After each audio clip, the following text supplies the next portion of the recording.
The offside trap has decided World Cup finals.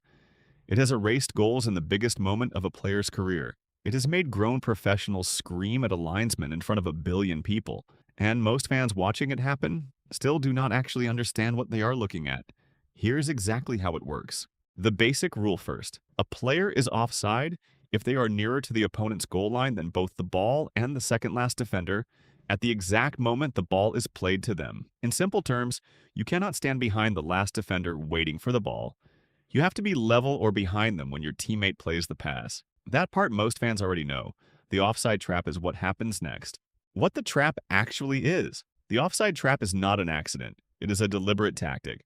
A defensive line steps forward together at the same moment, right as the opposing team is about to play a pass forward. If the attacker does not time their run perfectly, they get caught beyond the defensive line the instant the ball is played. Offside. Goal disallowed. Attack over. It only works as a team. One defender stepping up alone does nothing. All four defenders have to move together like a single wall, sliding forward in unison. Miss it by half a second and the trap fails completely. The attacker gets through clean, alone, with nothing but the goalkeeper in front of them. This is why it is one of the highest risk tactics in football. Get it right. The attack is dead before it starts. Get it wrong, you have just handed the other team a one-on-one with your goalkeeper. The most famous trap in World Cup history, 2014 World Cup final. Argentina against Germany, 29 minutes in. Gonzalo Higuain finds space, gets the ball, and finishes calmly into the net. He wheels away celebrating. The Argentine bench is on its feet. For a few seconds, Argentina has just taken the lead in a World Cup final. Then the flag goes up. Higuain was offside the moment the ball was played to him. The goal is disallowed. The German defensive line had held perfectly, and the smallest fraction of distance was enough to erase the goal entirely. Germany went on to win that match in extra time. One offside trap executed correctly in the 29th minute is still talked about as one of the moments that defined the final. Why this World Cup is different. In 2026, the offside trap gets harder to use. FIFA's semi-automated offside technology has been upgraded for this tournament. The 2022 system only triggered an alert if a player was more than 50 centimeters offside.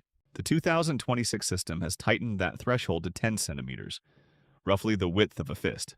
The system tracks 29 data points on each player's body, building a three-dimensional model of their exact position, fed by a sensor inside the match ball, transmitting 500 data points per second, and cameras tracking over 150 million data points per match. What that means in practice. Defenders used to get away with timing the trap slightly late because the human eye and the older technology could not always catch a few centimeters of difference. That margin for error has almost disappeared. The upgraded system also sends automated real-time audio alerts directly into the earpieces of the linesmen on the touchline, so the flag goes up almost instantly instead of waiting on a VAR review. The trap still works, but the room for error inside it has gotten dramatically smaller. A defensive line that used to get away with stepping up half a second late will now get punished for it almost every time. Why it still matters. Every team at this tournament will use the offside trap at some point. It is too valuable a tool not to. A perfectly timed line can kill an attack that would otherwise be a clean breakaway. But with 10-centimeter precision now watching every single phase of play, the margin defenders are working with has never been smaller. The trap is still here. It is just more dangerous to get wrong than it has ever been. Next time a flag goes up in a tight World Cup match, you will know exactly what just happened and why it almost never happens by accident. You're welcome.